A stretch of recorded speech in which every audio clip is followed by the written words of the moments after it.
Okay.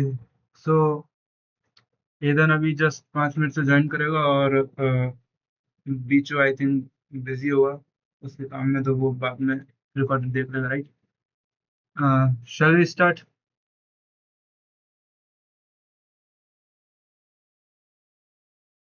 I want a thumbs up if we can start. We can continue. Okay. So अभी तक हम जितना भी पढ़ते हुए आए हैं इसके पहले, राइट, हमने सबसे पहले कवर किया था अपना जो अपना फर्स्ट मॉड्यूल था वो हार्डवेयर एब्स्ट्रैक्शन, एंड देन अब हम आए हैं ऑपरेटिंग सिस्टम। मैं इस टाइप का फ्लो इसलिए रख रहा हूँ कि ताकि आप मतलब आपके दिमाग में एक माइंड मैप बन पाए, राइट, कि हम किस तरीके से चीज़ों के बीच में मतलब स्विच कर रहे हैं, राइट। हम सबसे पहले हमने हार्डवेयर पढ़ा, हम सॉफ्टवेयर पढ़ रहे, ऑपरेटिंग सिस्टम पढ़ रहे हैं। अब हम ऑपरेटिंग सिस्टम पढ़ रहे हैं ताकि हम उस हार्डवेयर के साथ कम्युनिकेशन कर पाए, राइट।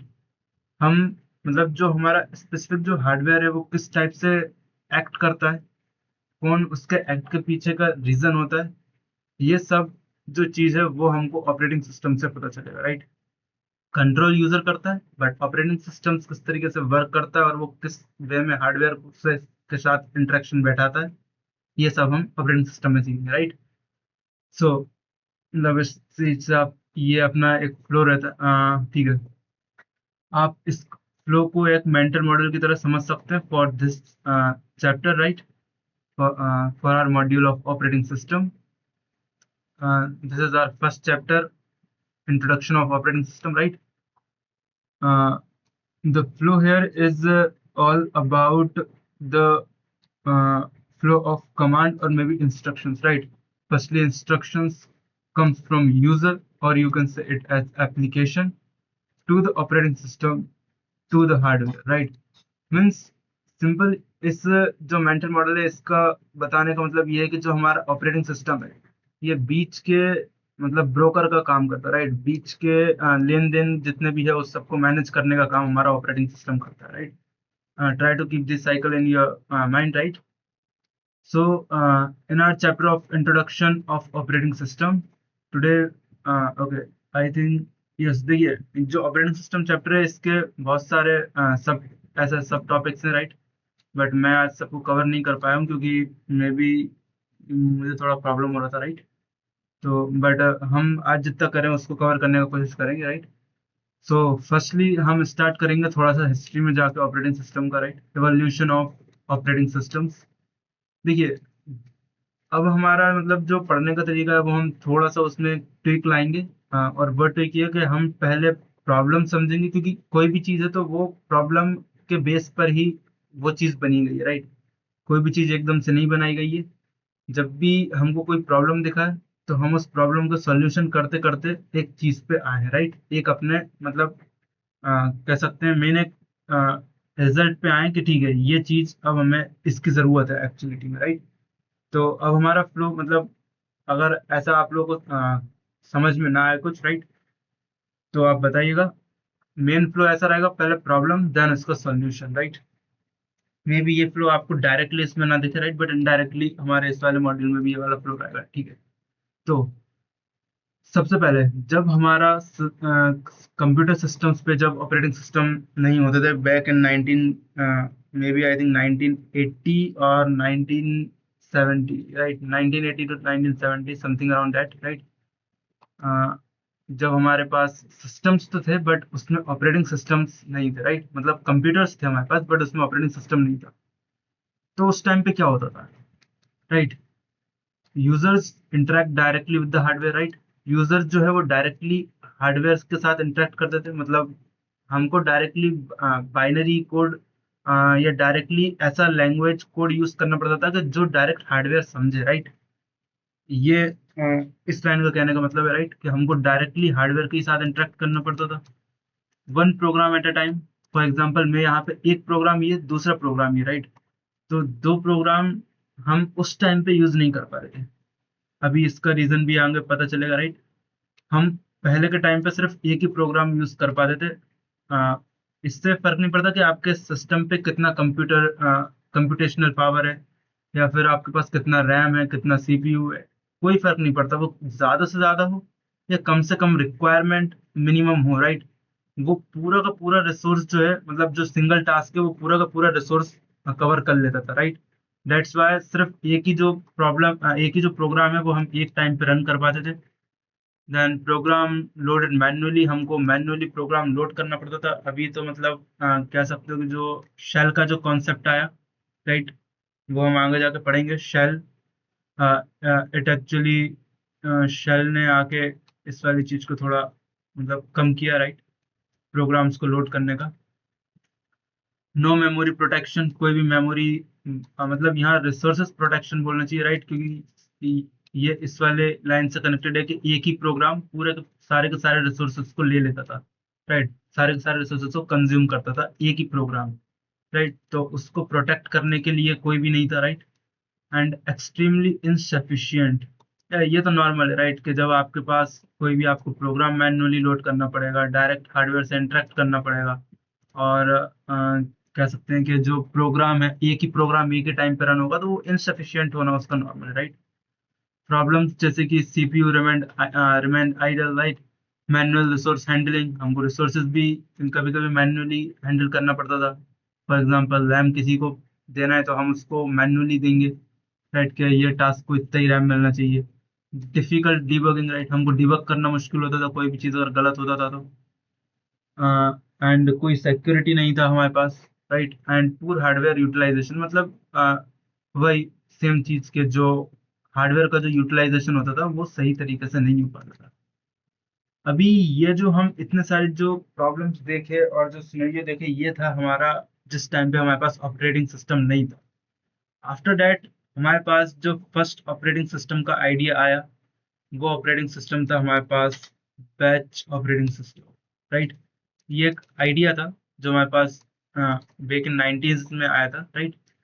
इसके जो आइडियोलॉजी थी, जिस आइडियोलॉजी पे इसको बेस्ड किया गया था या इसको बनाया गया था, राइट, वो था एग्जीक्यूट मल्टीपल जॉब्स ऑटोमेटिकली। इसने सिर्फ एक ही प्रॉब्लम्स को देखा था, राइट, कि एग्जीक्यूट करना है हमको बहुत सारी जॉब्स या बहुत सारे प्रोग्राम्स ऑटोमेटिकली एक साथ। इसका एडवांटेज क्या हुआ जब ये आया, तो हमारे पास बेटर सीपीयू यूटिलाइजेशन हुआ, राइट, और रिड्यूस्ड मैनुअल वर्क हुआ। ये हम अभी हिस्ट्री इसलिए पढ़ रहे हैं क्योंकि मे बी ये आपको आगे जाके थोड़ा काम आ जाए, राइट, कभी कभार। But we should take a light look on all of those things, right. तो इसका एडवांटेज क्या था कि बेटर सीपीयू यूटिलाइजेशन हुआ, और जो मैनुअल वर्क में जो टाइम ज़्यादा था वो कम हुआ, राइट। जैसे कि हमको मैनुअल टास्क एलोकेशन या हार्डवेयर एलोकेशन करना पड़ता था, राइट। एंड बट इसके जो डिसएडवांटेज थे वो था कि no interaction while program run. जब आप प्रोग्राम रन कर रहे होंगे तो आप उसके बाद आप मशीन के साथ कोई भी इंटरेक्ट नहीं कर सकते थे जब तक वो प्रोग्राम एंड ना हो जाए, जब तक वो प्रोसेस एंड ना हो जाए, तब तक आप बीच में कोई भी इंटरेक्शन नहीं कर पाते थे। और इसकी वजह से लॉन्ग टाइम तक आपको वेट करना पड़ता था। नाउ जब इन प्रॉब्लम्स को देखा गया, देन एक और नया आइडियोलॉजी यहाँ सामने आई, which is multi programming OS, right. इसकी जो आइडियोलॉजी थी वो keep multiple program in memory. ज्यादातर मतलब जो मल्टीपल प्रोग्राम्स हैं हम उनको मेमोरी में रखेंगे, इस आइडियोलॉजी ने ये कहा। Plus CPU switch whenever one wait for IO. IO means होता है इनपुट एंड आउटपुट। तो इसके बेसिकली दो कह सकते हैं, हाँ, दो आइडियोलॉजी पे बेस्ड था, राइट। फर्स्ट के हम मल्टीपल प्रोग्राम्स को मेमोरी पे रन करेंगे, एंड सेकेंडली कि हम जब भी एक सिस्टम को इनपुट या आउटपुट देना होगा या फिर इनपुट चाहिए होगा, तो हम सीपीयू स्विच करके दूसरे प्रोग्राम पे उस सीपीयू को यूटिलाइज करेंगे। इससे क्या हुआ, इससे ज्यादा कुछ इफेक्ट पड़ा नहीं, सिर्फ हमको सीपीयू यूटिलाइजेशन अच्छा खासा मिला, right. After that time sharing OS आया, क्योंकि हर चीज में हमारे पास टाइम एक बहुत बड़ा मैटर बन रहा था। सो यहाँ इस आइडियोलॉजी के साथ मतलब टाइम शेयरिंग ओएस में हमको क्या हुआ कि जो सीपीयू है वो डिवाइड हो गया स्मॉल टाइम स्लाइसेस में। ये हम अभी आगे जाके देखेंगे, राइट, कि मतलब ये जो सीपीयू, मतलब यहाँ पे जो बात हो रही है, राइट, ये टाइम शेयरिंग ओएस की चीज है, राइट, बट ये अभी भी यूज करी जाती है mostly in Linux and Unix based environments में, राइट। हम इनको भी समझेंगे कि लिनक्स और यूनिक्स क्या होता है, right. Then multiple user feel like they own the computer. बहुत सारे यूजर्स को ऐसा लगता था कि मतलब कम प्रॉब्लम मेनली यहाँ पे क्या होता था ना कि या तो टाइम मैनेज नहीं होगा सही से।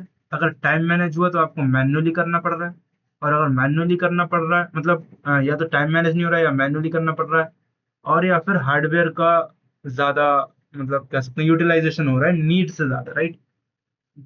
ये तीनों ही प्रॉब्लम को सॉल्व करने के लिए यहाँ पे ऑपरेटिंग सिस्टम इंट्रोड्यूस किया गया था, राइट। देन हमारे पास फिफ्थ नंबर पे आया modern operating system.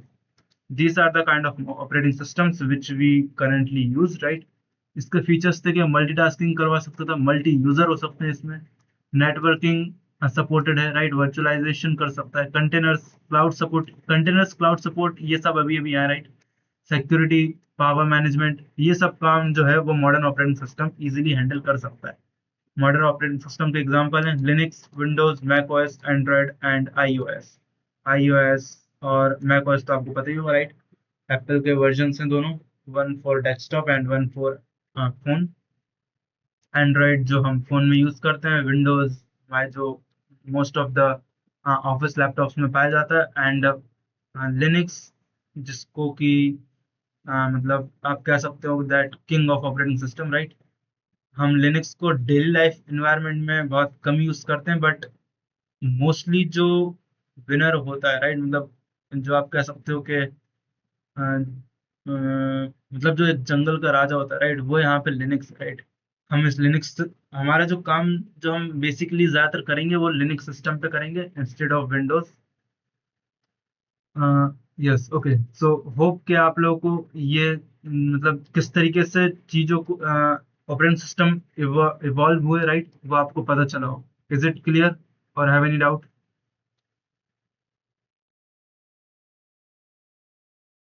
Guys please show me thumbs up if it is clear. Unique new.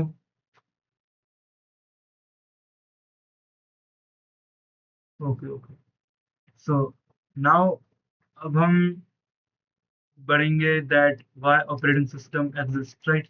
Basically हम इसका आंसर ऊपर ही दे चुके हैं, but just for a sec, without an operating system application को अच्छा देखिए, यहाँ पे हम यूजर के पर्सपेक्टिव में ले रहे थे, यहाँ पे हम अपने जो मशीन है उसके पर्सपेक्टिव में लेंगे, राइट। पर्सपेक्टिव चेंज है यहाँ पे। यहाँ पे जो था वो ह्यूमन के पर्सपेक्टिव में था, फॉर एग्जांपल ह्यूमन का टाइम वेस्ट होता था, ह्यूमन को खुद से करना पड़ता था। यहाँ पे हम मशीन के पर्सपेक्टिव में लेंगे, राइट।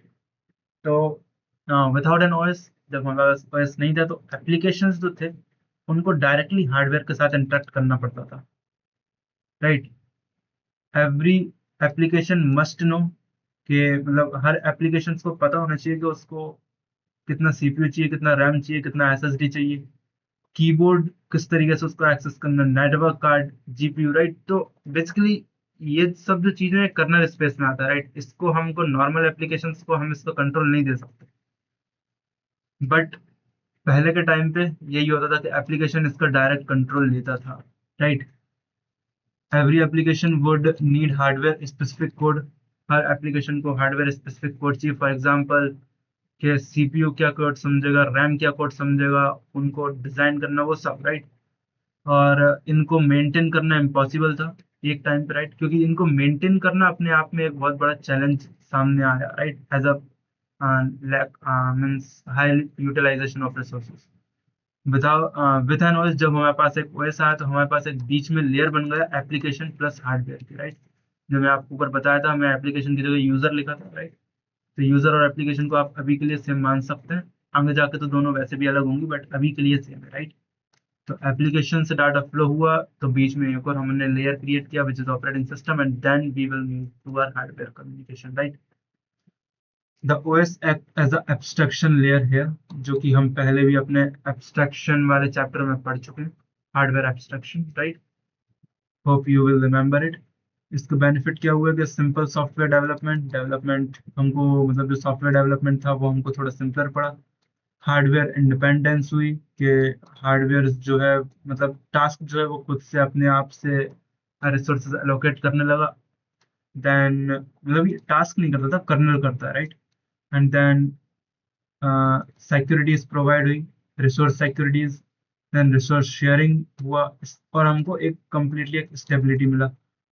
होप अभी अगर आप लोगों को कोई डाउट हो तो आप प्लीज पूछ सकते हैं, वरना हम नेक्स्ट जगह पे बढ़ रहे हैं। Responsibilities of N operating system के एक ऑपरेटिंग सिस्टम की एक्चुअल में क्या रिस्पॉन्सिबिलिटीज होती है? Have any doubt?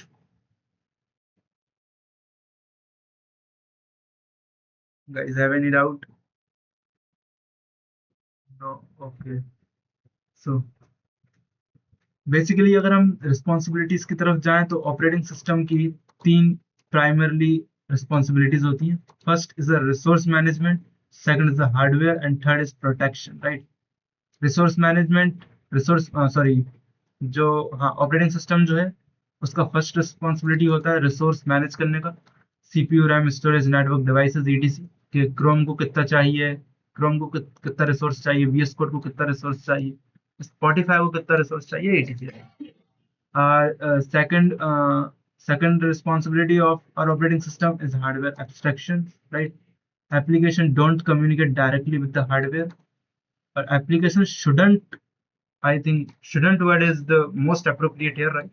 Applications shouldn't communicate directly with the hardware, otherwise it can take the full control of the hardware, right? Which is dangerous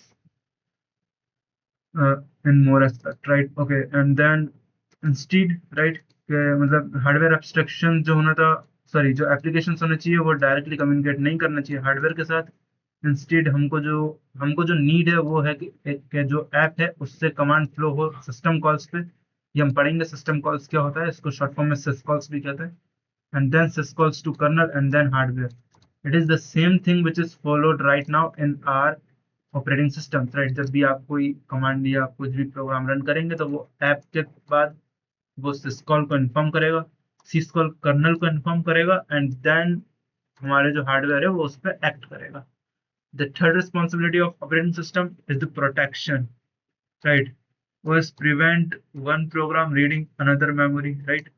अगर एक programme जो रन कर रहा है वो अगर दूसरे की मेमोरी रीड कर रहा है, so it is dangerous in the way of security purpose as well, and as well as in the resource utilization as well. Okay, unauthorized disk access, it can take the access of full disk, right? Which nobody wants. Illegal hardware access, the same thing as upper, right? We are discussing, we have already discussed this issue on the first uh, para, right?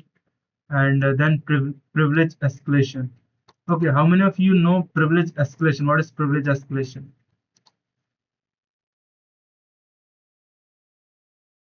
Unique, Eden? Neo don't know.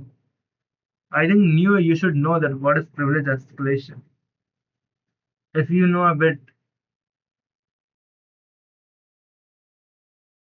okay, I think that you don't know. Okay, so privilege escalation is basically a concept in which a user or a resource, a program used to escalate the privilege which is given to us, to that program, right? For example, कि हमने एक user बनाया, right? या एक हम process run कर रहे हैं, हमने उस प्रोसेस को एलोकेट किया कि आपको 5% सीपीयू यूज करना है, राइट? बट अगर वो उसमें कुछ ऐसा लॉजिक अंदर वर्क करता है या फिर उसमें कोई भी आप कह सकते हो इस तरीके का प्रोसेस रन होता है, मतलब प्रोसेस के अंदर ऐसा कुछ काम होता है कि जिसकी वजह से वो 5% से ज्यादा यूटिलाइज कर रहा है, this is termed as privilege escalation. For example अगर आप नॉर्मल यूजर से, एक और एग्जांपल, राइट? ये दूसरा एग्जांपल है कि अगर आप किसी फॉर एग्जांपल यहाँ सीपी मेरे सीपीयू का ले लेते हैं, राइट? सॉरी मेरी मशीन का ले लेते हैं कि मेरे पास जो यूजर्स हैं, मैं अभी यहाँ पे आई थिंक मोहित वैष्णव के यूजर से इनपुट हूँ। यस, ये मोहित वैष्णव के यूजर से इनपुट हूँ, राइट? अगर मुझे यहाँ एडमिनिस्ट्रेटर के यूजर से इनपुट लेना है, एडमिनिस्ट्रेटर मतलब उसके पास पूरा पावर होता है, राइट? मोहित वैष्णव जो यूजर है इसके पास पूरा पावर नहीं होता, बट जो रूट यूजर जो होगा, जो एडमिन यूजर होगा, एडमिनिस्ट्रेटर, उसके पास पूरा पावर होगा। तो अगर मोहित वैष्णव चाहता है कि इसको पूरा पावर मिले तो इसको प्रिविलेज को एस्केलेट करना पड़ेगा, राइट? मतलब कह सकते हो कि अपना जो प्रिविलेज है उसको तोड़ते हुए दूसरा प्रिविलेज उसको उसका एक्सेस गेन करना पड़ेगा, राइट? तभी जाके वो रूट के एक्सेस ले पाएगा, राइट? और अगर उसको रूट का एक्सेस मिल गया देन वो इजीली पूरे डिवाइस पर कंट्रोल कर सकता है। Did you got the purpose? I mean, sorry, the mean of privilege escalation? Hidden? Have any doubt? New? New, did you got it? Uh, I think that Neo didn't got it. Okay, you have a message. Yeah, bypass. Bypass an easy language, right? You can say that. Bypassing uh, our normal.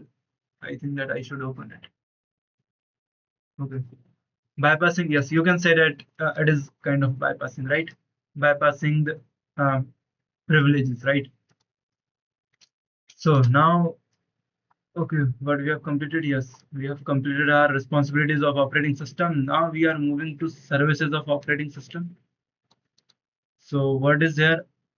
Operating system have to perform different kind of services, and I have listed them here. Almost, I think there are 9 kind of services which operating system perform or provide, right? First is program execution. So the first ever service which comes in front of us of operating system is program execution. What it does? It loads program into memory. It creates a process, starts execution, terminate after completion. You know the meaning of terminate?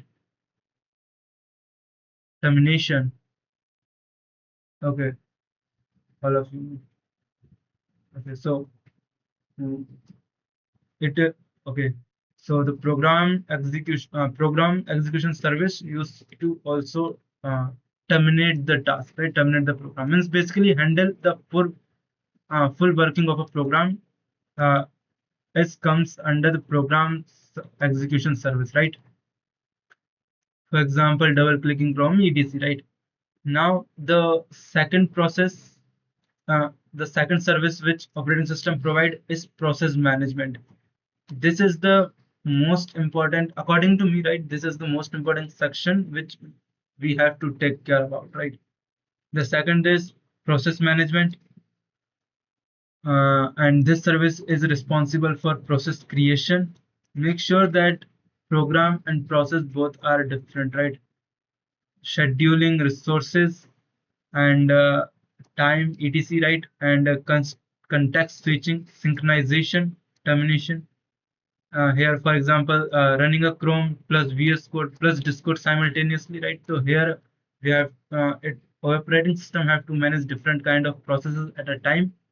So their process management play a specific role, and process management service works there, right?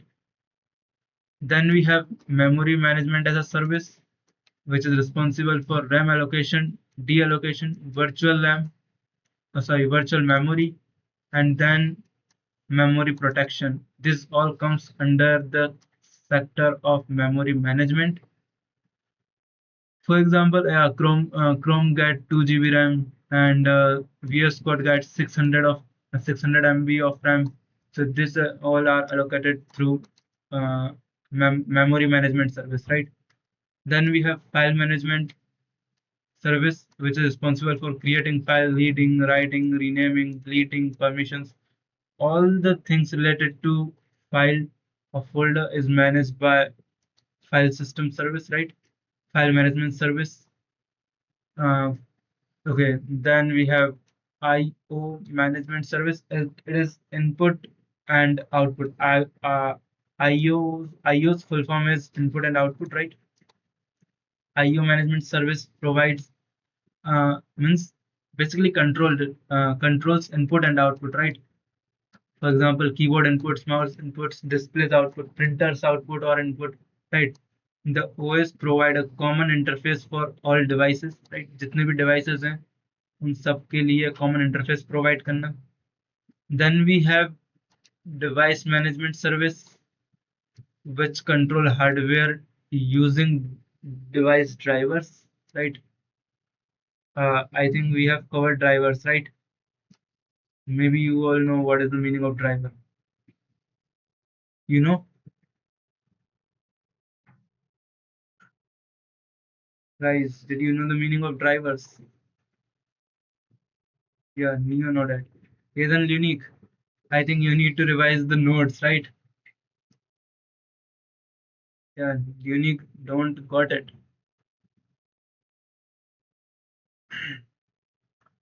Uh, okay, Neo, can you please explain what is a driver?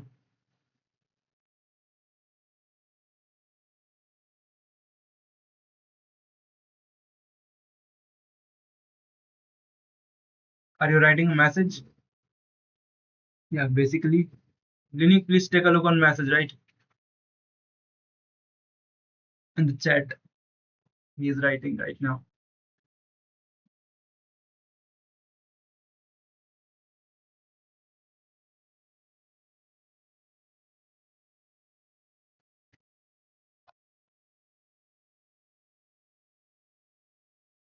Bro, fast, Neo.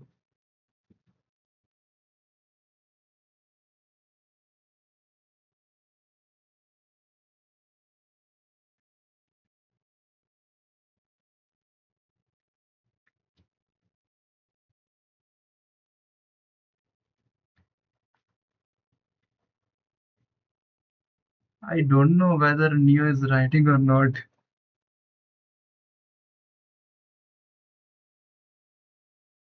Okay. See, a program we can say which helps to talk between the software and hardware. Yes, exactly. We can say it in we can say in easy language, right? Exactly, exactly. It's a kind of program which Unique got it. Ethan also got it. It is a kind of program which is used help to talk between help to interact between the software and hardware. Okay. So yes, you both have the meaning of driver right now. Okay. So device management, it is control hardware devices using device drivers. For example, GPU driver, Wi-Fi driver, printer driver, right, charging driver, etc. Right? Without drivers, hardware become unusable because there is nothing which can which can establish contact between the operating system and the hardware. Then we have security and protection, right? It is a service, security and protection as a service which is provided by operating system. It provides authentication, permission, access control, encryption support, and isolation. Okay, so for example, normal user cannot modify system files. It is only because there are a lot of the isolations or restrictions on that particular user. That's why he is not able to modify any system files. Right? System files only admin user or root user have the access to modify these files. Then we have uh, yes, bro, please, Ethan. Isolation means simply the term isolation refers to isolate things, right? For example जैसे कि अभी हमने क्या कह सकते हैं कि जो अभी हमने एक एग्जाम्पल लिया था रिसोर्स का, राइट? कि एक ही जो प्रोग्राम है वो पूरा का पूरा रिसोर्सेस को कवर कर सकता है, राइट? तो हम जब ये जो ऑपरेटिंग सिस्टम बने, इन ऑपरेटिंग सिस्टम में क्या हुआ कि हमको उसमें आइसोलेशन का कॉन्सेप्ट डालना पड़ा कि एक जो पर्टिकुलर प्रोसेस है वो सिर्फ उतना ही रैम आइसोलेट, मतलब जो कर्नल है वो उसको आइसोलेट करके सिर्फ उतना ही रैम प्रोवाइड करेगा जितना उसको नीड है। एक्स्ट्रा रैम अलग साइड में रखा रहेगा दूसरे टास्क के लिए, राइट? आइसोलेशन का मतलब बेसिक, मतलब जो नॉर्मल आइसोलेट करना होता है वही होता है यहाँ पे भी, right? Okay,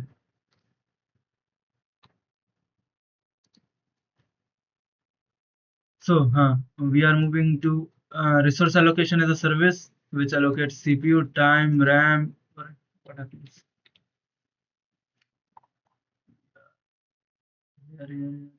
Okay, resource allocation, right? It allocates CPU time, RAM time, right? Disk space, network bandwidth. Bandwidth means speed, right? Bandwidth means speed. Make sure to remember this kind of terminologies. Its goal is to provide fair and efficient sharing, which is one of the most important trait of our operating system, right? This is the only thing या आप कह सकते हो कि ये एक major part है जिसकी वजह से हमको ऑपरेटिंग सिस्टम का नीड पड़ा। Then we have error detection as a service which detect memory errors, hardware failures, disk errors, as well as invalid operations. For example, blue screen off in Windows and kernel panic in Linux. Right? कभी कभी आपने देखा होगा कि मतलब अगर आपके पास कोई लो रिसोर्सेज वाला और आपके पास पीसीज या कुछ मशीन्स हो, तो मे भी आप उस पर कभी कभी आपको ये मिल सकता है कि कभी कभी ब्लू स्क्रीन आ जाए। राइट, अभी भी ये आता है, बट क्योंकि कभी कभी रिसोर्सेज या एरर डिटेक्शन में प्रॉब्लम हो जाता है। राइट, और लिनक्स आप लोगों ने यूज करा नहीं होगा नियो के अलावा। राइट, तो वहाँ पे भी हमारा जो कर्नल है वो पैनिक कर जाता है बहुत ज़्यादा। ये हमको मतलब जब हम आगे पढ़ते जाएंगे तो वैसा वैसा हमको समझ में आता जाएगा और ज़्यादा clearly. Then we have networking service which provide TCP IP stack, socket API, WiFi management, ethernet management, DNS routing. अभी TCP IP sockets API DNS routing ये क्या होता है अभी हम इसको नहीं पढ़ेंगे क्योंकि ये सब हमारा नेटवर्किंग वाला कॉन्सेप्ट है। राइट, बाकी जहां जहां पे मुझे ऐसा लगेगा कि ये हमको यहाँ पे समझना ही चाहिए तो हम वहां पे उसको जरूर कवर करने की कोशिश करेंगे। ठीक है, without this service, sorry, without the OS, internal access would be extremely difficult for the application. Data packets किस तरीके से एप्लीकेशन को एक्सेस करेंगे और किस तरीके से आईपी प्रोवाइड होगा, मैक एड्रेस किस तरीके से एक्सचेंज होगा, आ, जो कीज हैं वो किस तरीके से चेंज होंगी, तो ये सब बहुत ज़्यादा मुश्किल हो रहा था without the networking service. These are the main, or you can say the important services which operating systems are known for, right? For which operating systems are actually known for and they become successful. हमने ऊपर देखा, ऊपर 5 type के हमको operating system ideologies मिली थी, but उसमें हमारा जो मॉडर्न ऑपरेटिंग सिस्टम्स है यही जाके प्योरली सक्सेसफुल अभी तक है। मे भी फ्यूचर में ये भी नहीं रहेंगे क्योंकि हमारे पास अभी जो सिस्टम्स हैं वो और भी ज़्यादा एडवांस बनते जा रहे हैं। मे बी इन फ्यूचर जब हमारे पास फुल्ली इंटीग्रेटेड आर्टिफिशियल इंटेलिजेंस होगा तब हमारे पास अभी के कंपैरिजन में जो ऑपरेटिंग सिस्टम है ये हमको हेल्प ना करें। राइट, हमको एक और न्यू ऑपरेटिंग सिस्टम का नीड हो। It's all about may be, right, not particular. आगे करते हैं। ठीक है, रिसोर्सेज, यस, हमको रिसोर्सेज से करना था, resources managed by operating system. So how many, okay, so अभी ये वाला जो पार्ट है हम इसमें ये देखेंगे कितने रिसोर्सेज जो है ऑपरेटिंग सिस्टम मैनेज करता है। ये ज़्यादा इंपॉर्टेंट, मतलब इंपॉर्टेंट है, राइट, इंपॉर्टेंट है, पर हम इसको थोड़ा फास्ट फास्ट लेकर चलेंगे क्योंकि हमको स्पीड थोड़ा तेज करना है। सो सबसे पहले तो रिसोर्स है सीपीयू जो कि वो मैनेज करता है। राइट, सीपीयू वो क्या क्या मैनेज करता है, शेड्यूलिंग, प्रोसेस शेड्यूलिंग, राइट, कि किस तरीके कितना प्रोसेस को कितना टाइमिंग देना है, टाइम स्लाइसिंग, कंटेक्स्ट स्विचिंग, पैरेटीज, ये सब हम आगे जाकर पढ़ेंगे और जीत में मे भी हम पढ़ें। राइट, पक्का नहीं कह सकता मैं। फॉर एग्जांपल 100 प्रोसेसेस जो है, राइट, वो 4 कोर सीपीयू को शेयर किए हुए हैं। तो उसमें जो है अपन कह सकते हैं कि मतलब कह सकते हैं कि इसमें जो 4 कोर सीपीयू है जो मतलब जो प्रोसेस टाइम शेड्यूलिंग के जो काम है, सीपीयू जो टाइम शेड्यूलिंग का काम करेगा, और जो रिसोर्सेज शेड्यूलिंग का काम करेगा। Right, this is all comes under here. Right, then जो सेकंड थिंग वो जो मैनेज करता है operating system, that is memory. Right, for example RAM, cache coordination, किस टाइप कैशे, कहाँ पे कौन सा कैशे जाना चाहिए, virtual memory, paging protection virtual memory हम आगे जाके पढ़ेंगे। रैम और कैशे के बारे में हम पहले ही पढ़ चुके हैं। देन जो हमारा थर्ड चीज आता है जो कि ऑपरेटिंग सिस्टम कोऑर्डिनेट करता है वो है storage. For example NVMe, SSD. SSD का फुल फॉर्म, यूनिक एडेशन, एसएसडी का फुल फॉर्म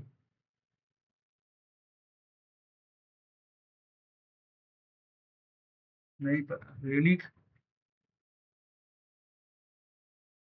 चलो चलो सर्च करना चाहिए, सर्च करना है इसका एसएसडी का फुल फॉर्म। तो ऐसा नहीं है कि भाई मैं बोल दिया तो सर्च ना करो, सर्च करना याद आ जाएगा। ठीक है, ओके। देन अगर हम आईओ डिवाइसेस पे आए तो आईओ डिवाइस में यही keyboard, mouse, webcam, printer, speaker, all of these are the IO devices जिसको मैनेज कर लिया बढ़िया सारे डिस्टेंस ड्राइव चलो ठीक है। The OS coordinates communication between application end devices, जो कि इसका मेन लाइन है। ये चीज हमको हमेशा याद रखना है। यहाँ डिवाइसेस की जगह अगर अपन हार्डवेयर भी लिखें तो भी चलेगा। ठीक। The network resources, for example network interfaces, ports, IP address, packet, bandwidth. यहाँ बैंडविड्थ और पोर्ट्स का मतलब किस किस को पता है, मतलब दोनों में से किसको पता है? Then we have network resources. Okay, network resource for example ports और bandwidth। हाँ, bandwidth और ports का मतलब, सॉरी, मीनिंग यूनिक हेदन हेदन ठीक है। चलो ठीक है, छोड़ बताओ आगे देखेंगे। बैंड देखो, अगर अपन पोर्ट्स को सिंपली समझें तो जिस तरीके से लैन कार्ड और अदर चीजें होती हैं हमारे हार्डवेयर पे, राइट, उसी तरीके से हमारे सिस्टम में पोर्ट्स होते हैं। पोर्ट्स मतलब आप एक तरीके से गेट कह सकते हो, राइट, कि जो स्पेसिफिक नेटवर्क या स्पेसिफिक ट्रैफिक को पास आउट करने के लिए बनी रहती है। फॉर एग्जांपल, अगर हमको कोई वेबसाइट चलाना है तो आजकल वेबसाइट चलती है क्या कहते हैं H T T P S पे, राइट। जो हमारा H T T P S है उसका पोर्ट नंबर है 80, नहीं 86 नहीं, अरे अरे H T T P S का पोर्ट नंबर वो सर्च करता हूँ, भूल गया क्या था। H T T P S port number 443, okay. H T T P S का पोर्ट नंबर है 443, मतलब 443 नामक एक ऐसा गेट है जिस गेट के थ्रू ही आप वेबसाइट्स को एक्सेस कर सकते हो। अगर आपके डिवाइस पे 443 यानी कि जो H T T P S जो पोर्ट है वो अगर बंद पड़ा हुआ है तो आप वेबसाइट एक्सेस नहीं कर पाओगे, राइट।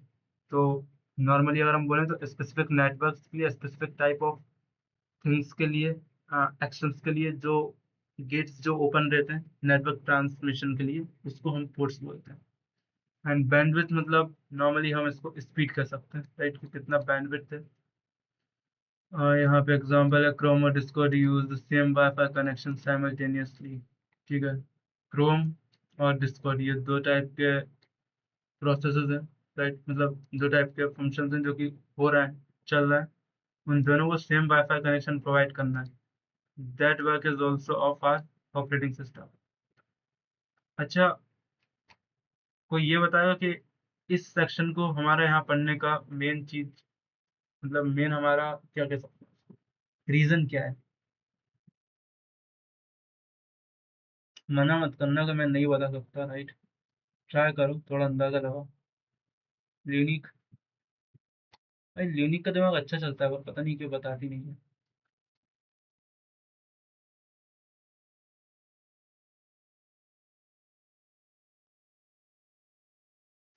अगर आपको आगे जाके किसी भी चीज में, for example network resources, IO devices, storage, memory या सीपीयू, इसमें प्रॉब्लम आती है तो आपको पता है कि इन सबको मैनेज कौन करता है? Operating system. तो आप किसके पास जाना प्रेफर करेंगे? समझ गए इसका मेन रीजन कि हम ये सब चीजें क्यों पढ़ते हैं? यस, हमको मेनली ऑपरेटिंग सिस्टम के पास जाना पड़ेगा, वहां जाके हमको ट्रबल शूट करना पड़ेगा, राइट। मतलब ऑपरेटिंग सिस्टम के पास हम जाते नहीं है, बट और एक आपको होल आइडिया लग गया है कि मैं क्या कहना चाह रहा हूँ, right.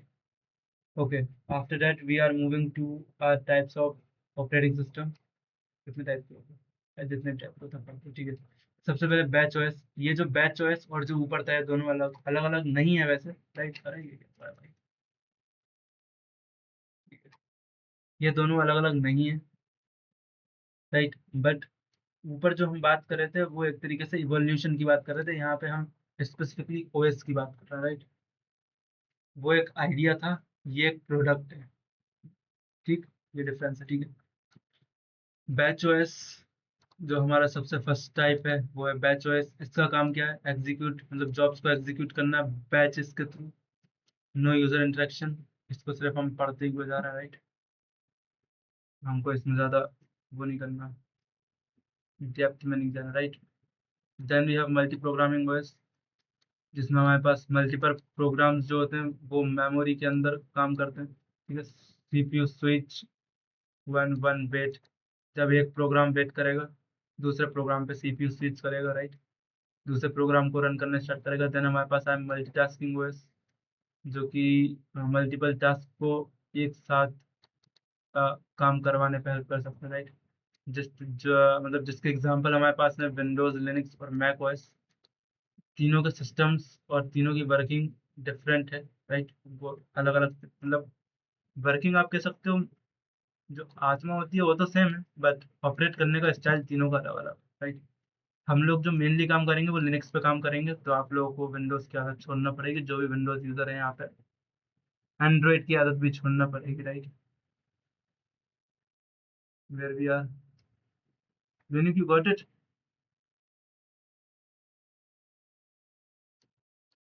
Yes, so in our multitasking OS section, we have Windows, Linux, and Mac OS. Sorry. ठीक है, इसका जो मेन पावर है कि ये मल्टीपल टास्क रन कर सकता है एक साथ। Then we have multi user OS which supports multiple user simultaneously. अगर हम देखें तो हमारा जो सिस्टम है वो भी मल्टी यूजर है, राइट। हम एक साथ मल्टीपल यूजर्स, कहाँ से आता है भाई, अरे कहाँ से बताऊँ भाई। ठीक है, हाँ ये देख सकते हो, अभी मेरा मोहित वैष्णव के नाम का यूजर है, राइट। सॉरी, अभी जिसने भी कोई एमएचजी भेजी थी मैं देख नहीं पाया, ठीक है। अभी मैं मोहित वैष्णव के यूजर के नाम से इनपुट किया हूँ। मैं इसमें एदन कॉटेक्स के नाम से भी इनपुट कर सकता हूँ, ल्यूनिक के नाम से भी ले सकता हूँ इसमें एक्सेस, राइट। मल्टीपल यूजर्स में इसमें क्रिएट कर सकता हूँ, तो हमारा ओएस एक तरीके से मल्टीपल यूजर मल्टी यूजर भी, राइट। और जो यहाँ पे लिनक्स सर्वर स्पेसिफिकली लिखा है, इसका मीनिंग आप आगे जाते जाते समझ जाएंगे। यस, यहाँ के वर्डिंग का meaning. Then we have multi processing OS, uses multiple CPU और CPU cores, for example modern desktop and servers. ठीक है, जिनके पास बहुत सारे CPU और CPU कोर होते हैं, जैसे हमारे पास में बहुत सारे, कितना है, आई थिंक भाई कितना कोर का था मेरा, ठीक है। Then we have real time operating systems which is also known as RTOS, 14 core, okay, ठीक है। Design for predictable timing, right, यहाँ पे, ठीक है। ओके, सो इसका जो बेस्ट मतलब अगर हम इसको एग्जांपल की तरफ से समझने की कोशिश करें तो ये हमको ज़्यादा समझ में आएगा कि aircraft control, medical devices, robotics, इनमें जो ऑपरेटिंग सिस्टम यूज होता है वो ऑपरेटिंग सिस्टम होता है real time operating system, right. इनको प्रिडिक्टेबल टाइमिंग्स के लिए यूज किया जाता है। There are two kinds of timing, hard real timing, software timing. Terminology समझ समझ लीजिए बस, इसको हमको ज़्यादा डीप में जाना नहीं है, मे बी मतलब काम तो करना है हमको इस पर, बट अभी के लिए इतना काफ़ी है। क्या आप सिर्फ क्या क्या टर्मिनोलॉजीज हो सकती हैं, आप बेसिक बेसिक टर्मिनोलॉजीज से आपका रूबरू हो जाए। Then we have distributed operating system that control multiple computers as one system. एक सिस्टम की तरह मल्टीपल कंप्यूटर्स को कंट्रोल करता है, डिस्ट्रीब्यूटेड ऑपरेटिंग सिस्टम, राइट। इसका गोल क्या होता है, resource sharing and parallel computation. हमारे पास जो रिसोर्सेज है उसको शेयर करना। फॉर एग्जांपल आपके पास, मतलब वो मुझे पता नहीं है, बट मैं एज एग्जांपल ले रहा हूँ उसको, कि आपके पास मल्टीपल डेस्कटॉप्स हैं और एक सिंगल सीपीयू से आप उन सबको कनेक्ट करके रखते हैं, राइट। तो वो एक तरीके से डिस्ट्रीब्यूटेड सिस्टम का काम करेगा, राइट। कि जो एक ही रिसोर्सेज है वो आप मल्टीपल विंडोज में, सॉरी, मल्टीपल डेस्कटॉप्स के साथ शेयर करना है, right. Then we have network operating system which is focusing on providing network based services, for example file sharing, remote login, user authentication, right. These kinds of services are handled by network operating system. Then we have embedded operating system, ठीक है, that run on dedicated hardware with limited resource। ये हमारे everyday life में use होता है, हमारे smart TVs में यही लगा होता है, राउटर्स में यही होता है, वॉशिंग मशीन में यही होता है, IoT डिवाइसेस में यही होता है, right? Which kind of embedded operating system? This is the kind which we use in our daily life. Then we have mobile operating system, for example Android and iOS। सबसे ज्यादा ऊपर यही तो है, इनके अलावा कोई है नहीं, ठीक है। मतलब होंगे बट जान पहचान में इतने ज़्यादा कोई है नहीं। क्या आप लोगों को ये सारे टाइप्स क्लियर हैं ओएस के? और कहीं पे कुछ डाउट हो तो प्लीज़। बस एक बार ऊपर से नीचे स्क्रॉल कर देना, एक बार सब पे नजर मार लें। ऑपरेटिंग सिस्टम्स पे ना ओनली, और सबसे ऊपर से जाने में बहुत ओके, ऑपरेटिंग सिस्टम पे ठीक है। देखो ये ओके,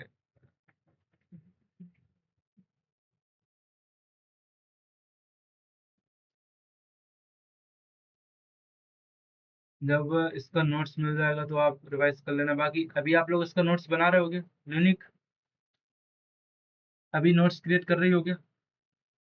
अभी ये दिन नहीं कर रहा, यूनिक कर रही हो? बीच में रुकने की जरूरत है क्या? रुकना हो तो बता देना, right?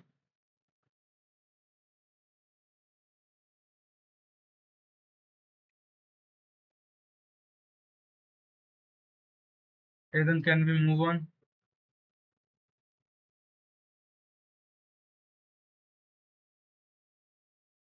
Okay, so now we have few practical which is Linux based, right? हम लोग विंडोज बेस्ड जितनी मतलब जो चीजें हैं, मतलब जितनी भी एक्सपेरिमेंट है वो हम विंडोज बेस्ड बहुत कम करेंगे, राइट? हम ज्यादातर यूज करेंगे लिनक्स बेस्ड, राइट? एक्सपेरिमेंट्स और प्रैक्टिकल्स। अच्छा, इसके पहले मैं एक चीज आप लोगों को समझा दूं। कहने का मतलब सिंपल है कि अभी मतलब जो मैं आपको बताना चाह रहा हूँ, राइट, वो मैं ये बताना चाह रहा हूँ कि हमारा जो सिस्टम है, लिनक्स बेस्ड जो सिस्टम है, या और भी अलग जितने भी ऑपरेटिंग सिस्टम है, वो किस तरीके से काम करते हैं। मैं सिर्फ ऑपरेटिंग सिस्टम की बात नहीं कर रहा हूँ, मैं कंप्लीट सिस्टम की बात कर रहा हूँ, राइट? कि आपका जो डिवाइस है वो किस तरीके से वर्क कर। मेन चीज मैं क्या बताना चाह रहा था, राइट? तो इस चीज को आप थोड़ा समझने की कोशिश करना। जब भी मैं यहाँ पे राइट क्लिक कर रहा हूँ, मेरे हर एक राइट क्लिक में हमारा जो फाइल सिस्टम है, एक मान सकते हो हमारा जो डिवाइस है उसमें एक फाइल रखा हुआ है कि जब भी कोई भी बंदा आके यहाँ राइट क्लिक करेगा, इस फाइल को एग्जीक्यूट करना। उस फाइल में क्या होता है, बेसिकली कोड होता है कि जब वो कोड रन होगा तो हमको ये इतना इतना जो पूरा ये बॉक्स है, राइट, ये बॉक्स हमको विजिबल होगा, राइट? मतलब सिंपली समझ पा रहे होगे मैं क्या कहना चाह रहा हूँ, राइट? कि जब भी हम कोई भी एक्शन परफॉर्म करेंगे तो जो स्पेसिफिक काइंड ऑफ कोड जो लिखा हुआ है, रखा हुआ है, वो कोड कॉल होगा, राइट? उस कोड को बोला जाएगा कि भाई जो यूजर है उसने ये वाला ऑप्शन या ये वाली चीज करा है, तो हमको इस चीज को अप्लाई करना है। ये चीज समझ आया? अभी नहीं आया तो अभी एक और चीज करेंगे तो उससे आएगा। ये दिन को आया, यूनिक आया? नहीं आया, ठीक है। एग्जाम्पल लेते हैं, एग्जाम्पल लेते हैं, ठीक है?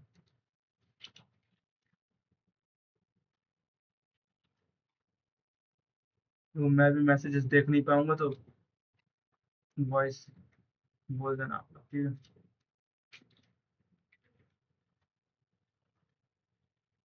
ओके,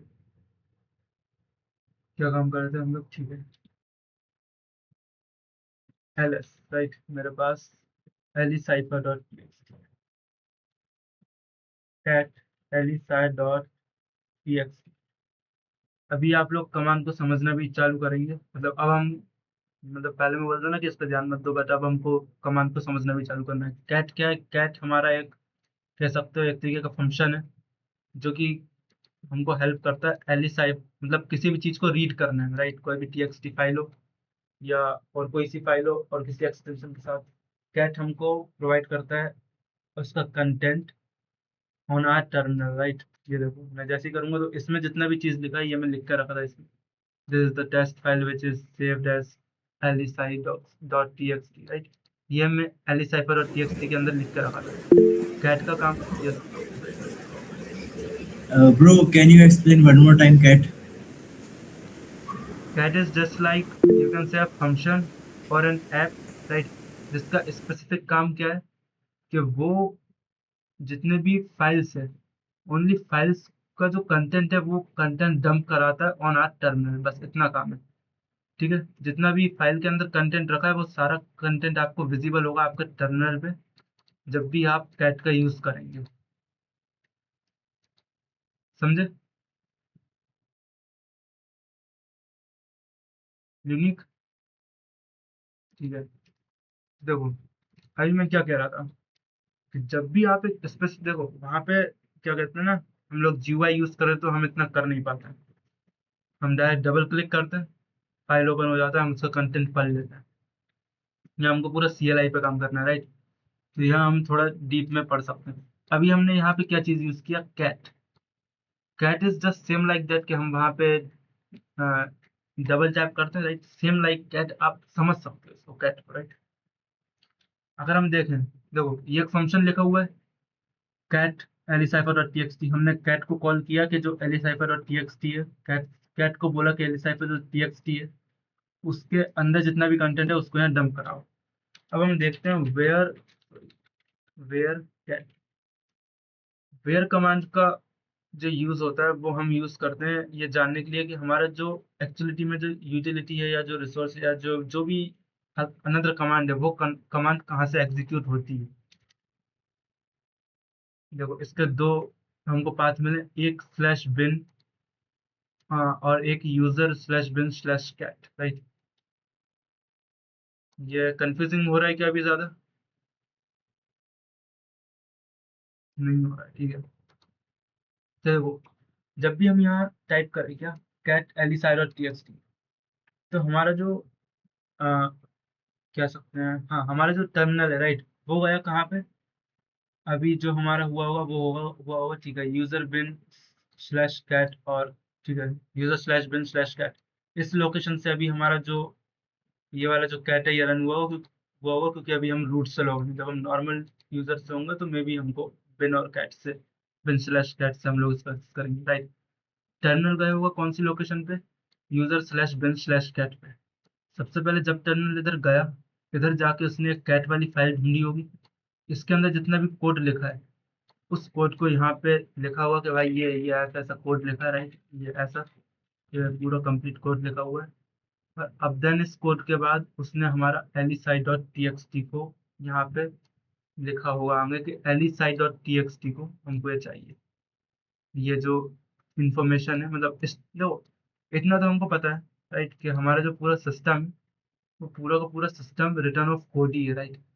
आपकी हर एक चीज सिर्फ कोड पे डिपेंड करती है। हर चीज का कोड बना रखा है तभी जाके वो चीज काम कर रहा है। अगर हम विंडोज में विंडो रन करेंगे, राइट, चलो फिर चलो, ठीक है, disk M G M T dot M S C, देखो ये एक सर्विस है, राइट? जब मैं इसको किया तो हमारा जो ऑपरेटिंग सिस्टम है वो गया होगा disk M G M T dot M S C को ढूंढने, तो ये कहाँ रखा है उसको मिल गया होगा कि ठीक है ये लोकेशन है। फिर उसने उस लोकेशन का जो कोड है, उस फाइल का जो कोड है, उस कोड को रन किया। तो उस कोड को रन करने के बाद हमको ये डिस्क मैनेजमेंट सामने अपेयर हुआ।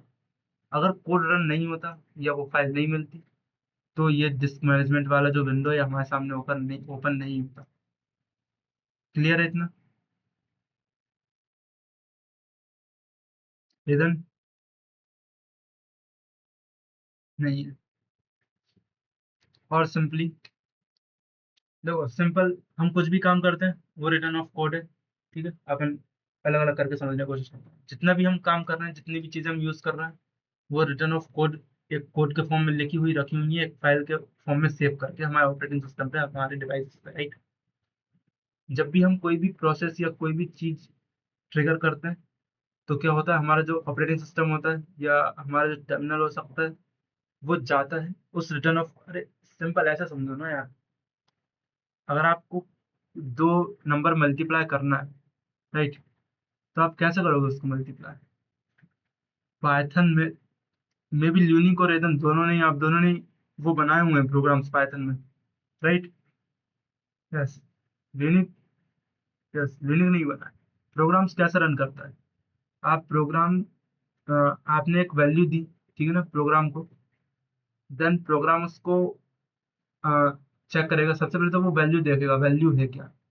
देन उस वैल्यू के बेस पे उसमें जो कोड रखा है वो लाइन बाय लाइन उस कोड को एग्जीक्यूट करना चालू करेगा। अगर हमने दिया है कि 2+3 करना है, राइट, टू, देन ऐड का ऑप्शन है, देन 3, तो वो क्या करेगा, पहले 2 को लिखेगा। देन ऐड करने का ना स्पेसिफिक कोड लिखा होगा एक कोने में, राइट। कि यहाँ पे जब ये कोड रन होगा तो ये दोनों डिजिट ऐड होंगी, देन उसके बाद हमारा जो 3 है वो प्लेस होगा, तो 2 + 3, देन ये पूरा सम अप होकर हमारा 5 बनेगा, राइट। मतलब सिंपली कहने का मतलब ये पूरा हमारा जो सिस्टम है ना वो कोड के फॉर्म में वर्क करता है, राइट। ये बेसिक मेंटेलिटी आप लोग बना लो। अगर अभी समझ में नहीं आ रहा है कोई बात नहीं, हम जैसे जैसे लिनक्स के हैंड्स टू होंगे ना ये चीज समझ में आने लगेगी, ठीक है। हमारा जो कैट है वो यूजर और बिन, ओके, /user/bin/cat, ठीक है।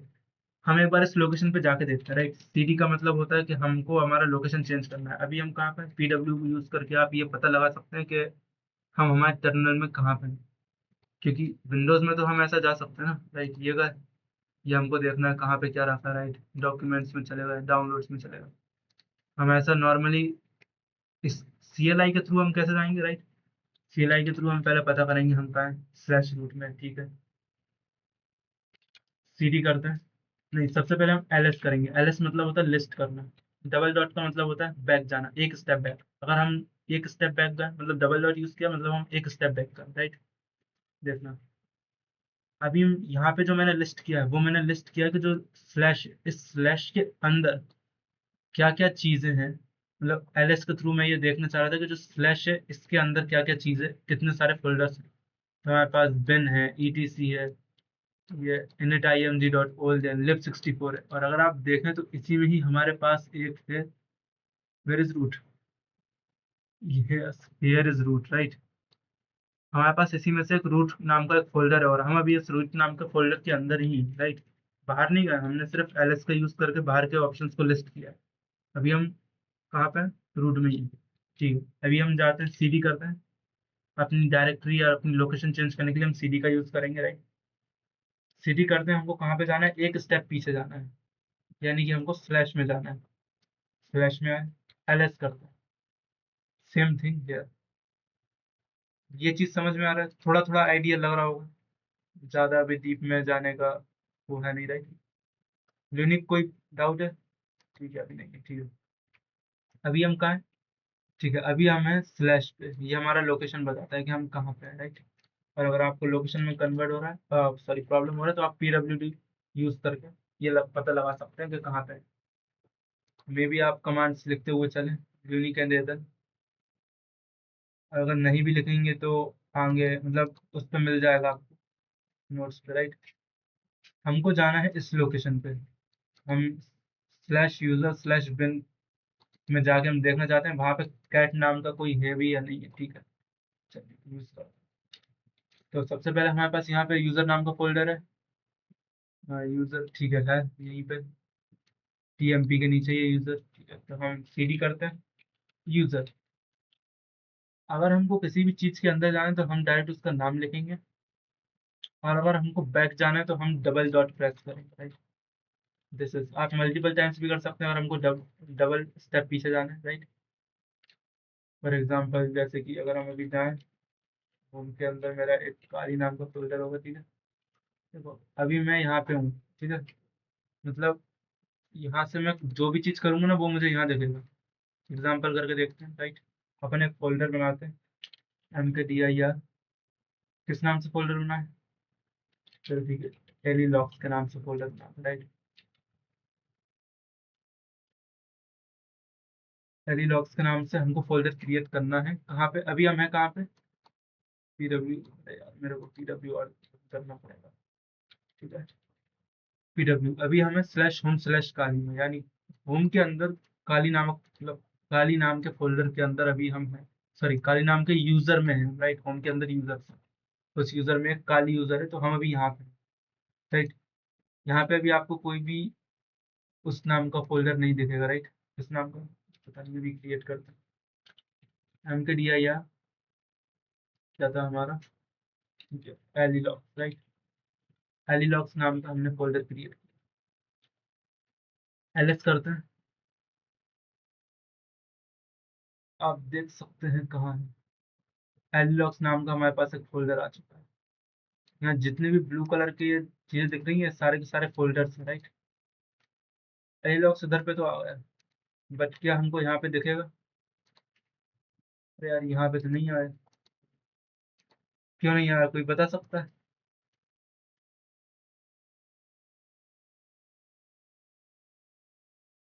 यूनिक। ये बहुत सिंपल लॉजिक है और चीजें तुम्हारे सामने ही खुला हुआ था। प्रॉब्लम ये है ना, हम अभी यूजर के अंदर है। मैं पहले ही बोला था काली एक यूजर है, राइट? हम अभी यूजर के अंदर है। हमको यूजर के अंदर से एक और जगह शिफ्ट मारना पड़ेगा, राइट? तो सोचो पहले हम यहाँ से रिमूव करते हैं कौन सा, एली लॉक्स। ठीक है, एलएस रिमूव हो चुका है। अभी हम जाते हैं हमारे डेस्कटॉप के अंदर, डी डी ई एस से पी ओ पी, डेस्कटॉप में गए, ठीक है। अभी हम कहा है, स्लैश के अंदर एक होम नाम का फोल्डर है। उस होम नाम के फोल्डर की देखो, जो पहला स्लैश होता है, ये स्लैश होता है हमारा, मतलब आप कह सकते हो हेड ऑफिस की तरह, राइट? हर चीज स्लैश, पहला स्लैश स्टोरेज होता है। उसके बाद जो स्लैश होते हैं वो हमारे फोल्डर, ये जो स्लैश होते हैं ये मतलब अलग करने का काम करते हैं। जैसे होम एक डायरेक्टरी, उसके अंदर काली एक डायरेक्टरी है, उसके अंदर डेस्कटॉप एक डायरेक्टरी, डायरेक्टरी मतलब फोल्डर, राइट? तो हम अभी कहाँ है, स्लैश के अंदर, होम के अंदर, काली के अंदर, डेस्कटॉप में है। डेस्कटॉप मतलब अब हम एक्चुअलिटी में यहाँ पे हैं। अब हम वहाँ पे जो भी काम करेंगे वो चीज़ अब हमको यहाँ विजिबल होनी चाहिए, ठीक है। सेम चीज़ हम दोबारा ट्राई करते हैं। एम का डी आई आर एलिलॉक्स, एलएस करते हैं, एलिलॉक्स आ गया, राइट? ये हमारे पास यहाँ पे आया, यस, ये हमारे पास एलिलॉक्स आ गया।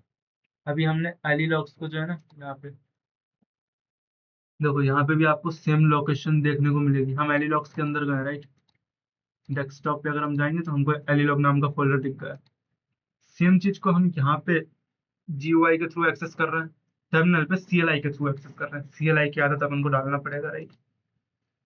ठीक है, देखो अभी हम यहाँ एलिलॉक्स के अंदर चले गए, ठीक है। यहाँ पे भी हम एलिलॉक्स के अंदर जाते हैं, सीडी एलिलॉक्स, एंटर। अभी हम एलिलॉक्स के अंदर आ चुके हैं।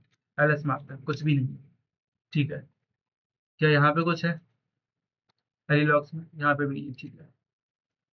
तो हम क्या करते हैं, zoom and properties, item open as root. Okay, चलो ठीक है। वैसे यहाँ पे हमको हटाते हैं, ठीक है। अब हम यहाँ पे फोल्डर की या एक फाइल क्रिएट करते हैं, क्या, elilog.txt। फाइल क्रिएट करने के लिए विम का यूज करता हूँ मैं। आपको जो यूज करना हो आप कर सकते हो, राइट? विम टेक्स्ट एडिटर है, राइट? हमको यहाँ इसमें आपको 3 मोड मिलते हैं। हम विम चलाना बाद में सीखेंगे, राइट? अभी हम पहले काम करते हैं। This is the test file named as elilog.txt, ठीक है। मैं अभी इस फाइल को सेव करता हूँ, एलएस करता हूँ। अभी हम कहाँ हैं, होम के अंदर, काली के अंदर, डेस्कटॉप के अंदर, एलिलॉक्स के अंदर अभी हम हैं, राइट? हमारा जो करंट लोकेशन है वो एलिलॉक्स है, ठीक है। जीयूआई के थ्रू इसको एक्सेस करके देखो, हमारे पास एलिलॉक्स आ चुका है। पहले हमारे पास यहाँ इसमें कुछ भी नहीं था किसी, ठीक है। यहाँ डेस्कटॉप के अंदर, एलिलॉक्स के अंदर पहले कुछ नहीं था, बट हमारे पास अभी आ चुका है, ठीक है। ओके, हम एक काम करते हैं, इसको थोड़ा सा, चलो ठीक है, इसको रिमूव करते हैं। फाइल है, देखिए जब आप फोल्डर को डिलीट करोगे तो उसके लिए जो कमांड यूज होता है वो RMDIR होता है। फिर जब आप किसी टाइप की फाइल के लिए यूज करते हो तो आपको जो कमांड यूज करना है वो सिर्फ RM यूज करना है, राइट? RMDIR मतलब होता है रिमूव डायरेक्टरी, MKDIR होता है मतलब make directory, right? Okay, remove करना है हमको क्या, elilog.txt, रिमूव हो गया है, हो गया ना, लैग कर रहा है। ओके, तो थोड़ा यहाँ पे, अच्छा ये थोड़ा बड़ा हो चुका है, इसको एग्जिट करना पड़ेगा, एग्जिट करना पड़ेगा।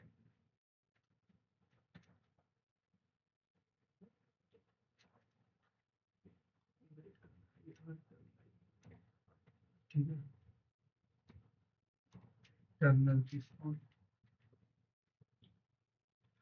Sudo hyphen I. यार आजकल क्लास कुछ ज्यादा ही लंबा जा रहा है मेरे तरफ से।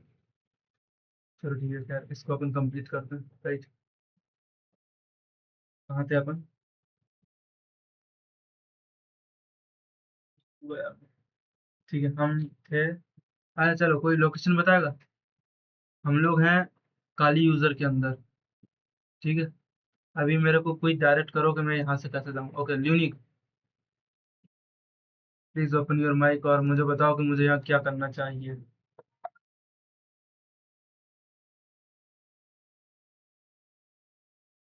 फास्ट यार, टाइम नहीं है भाई, तुम लोगों का टाइम भी जा रहा है, मेरा भी जा रहा है। अच्छा समझ आया क्या? अभी कर पाओगे या फिर मैं खुद ही बताऊँ? Bro you want to go from user, not from user, we need to go into user, right? Unique, I think things are not clear to you, is it or not?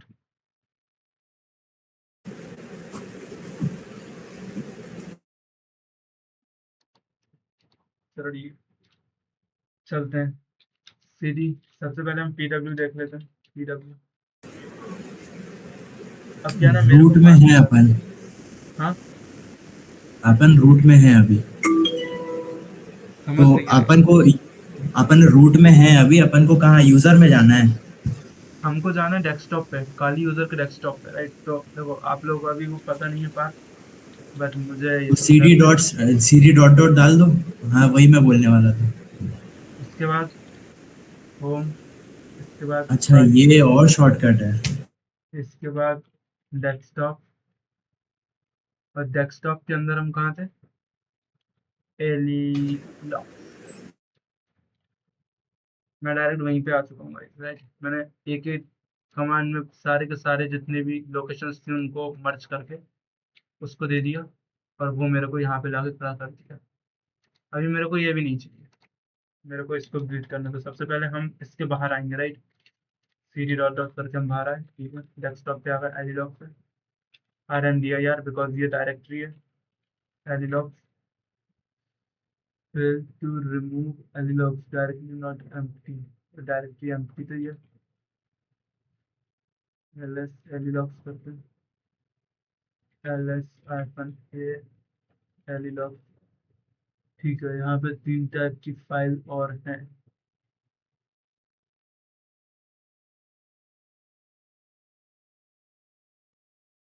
हाँ, R M hyphen are,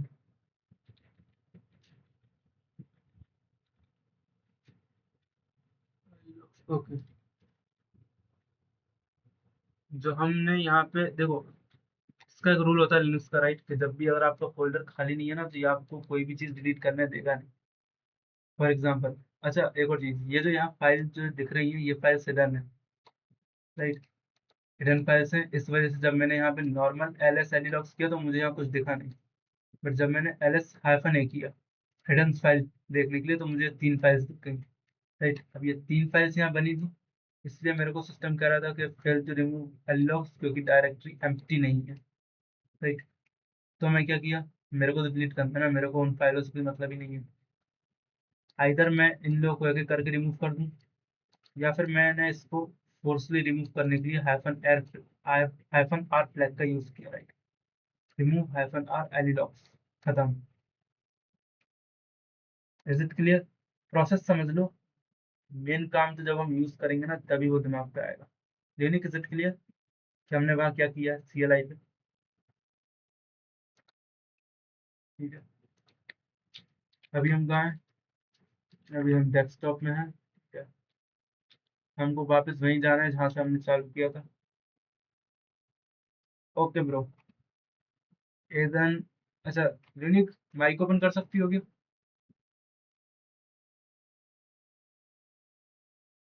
unique कर सकती है, कर सकते okay. चलो ठीक है, बताओ हो। मेरे को ठीक है क्या बताओ करना मेरे है। को। मेरे 2 minute, 2 minute, 2 minute 2 minute. Yes unique, ठीक है। यूनिक, अभी मेरे को ठीक है बताओ, मेरे को बता। मेरे को वापस मेरे को रूट में जाना वापस है। घूमने जाना है। ब्रो ब्रो ब्रो ब्रो तुम्हारी आवाज तीन तीन बार आ रही है। यूनिक तुम डबल सिस्टम पर करके रख दो। क्या? स्पीकर बंद करो। मुझे याद नहीं, आवाज नहीं अभी ठीक है? हाँ अभी ठीक है, अभी ठीक है। मेरा वॉइस आ रहा है ना यूनिक? हाँ ये हाँ ठीक है। अभी मेरे को बताओ, मेरे को हमने जहाँ से शुरू किया था स्लैश रूट में जाना है, सिंगल लाइन लिख के। कैसे जाऊंगा मैं? तुम बोलते जाओ, मैं टाइप करते जाऊंगा, राइट?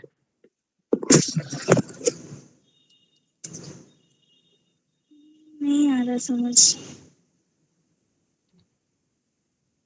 बता पाओगे या अभी क्लियर नहीं हो? नहीं, ये आवाज नहीं आ रही है।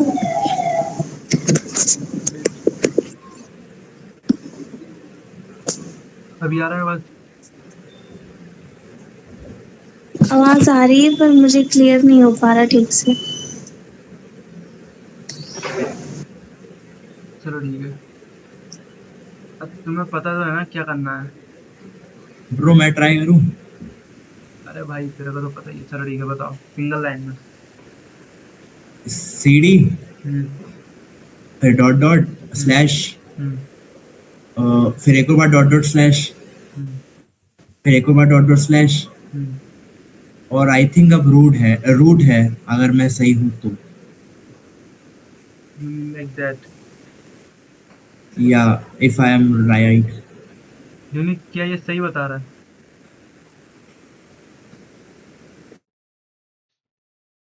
सुमित हम सब, तुम्हारे हिसाब से क्या ये बात सही है? पाथ राइट, ये पाथ ये गन के थ्रू बताया गया है, क्या ये सही है? ओके, यूनिक बोलिए गलत है भाई। एक्चुअली मेरे पास सही है, राइट। हम कहाँ जाने की कोशिश कर रहे हैं? हम अभी डेस्कटॉप पे हैं। एक बैक बैक करके हम यहाँ पे काली पे शिफ्ट हुए, डबल बैक करके हम होम पे शिफ्ट हुए, एक और बैक करके हम यहाँ स्लैश में पहुंच गए। नाउ हमको स्लैश के बाद कहाँ जाना था? रूट पे, क्योंकि हमारा स्लैश में रूट बना हुआ है। तो अभी देखोगे कि हम जहाँ से स्टार्ट किए थे हमारे रूट डायरेक्टरी से PWD, हम दोबारा वहीं पे आगे खड़े हो चुके हैं, राइट। और अगर हम ls डॉट डॉट करें, यानी अगर हम स्लैश को देखें तो कहाँ पे? हाँ ठीक है, ये रहा हमारा रूट फोल्डर। ठीक है, थोड़ा सा क्या कह सकते हैं, CLI के साथ हम थोड़ा सा इंटरेक्टिव होने का कोशिश कर लिया हम लोगों ने, इंस्टेड ऑफ हमको प्रैक्टिकल देखना था। कोई बात नहीं, हमारा काम भी उसी पे, राइट। तो ये हमारे पास इतना सारा प्रैक्टिकल से आज की है। चलो ठीक है, तो फिर इसको हम कल कंटिन्यू करेंगे।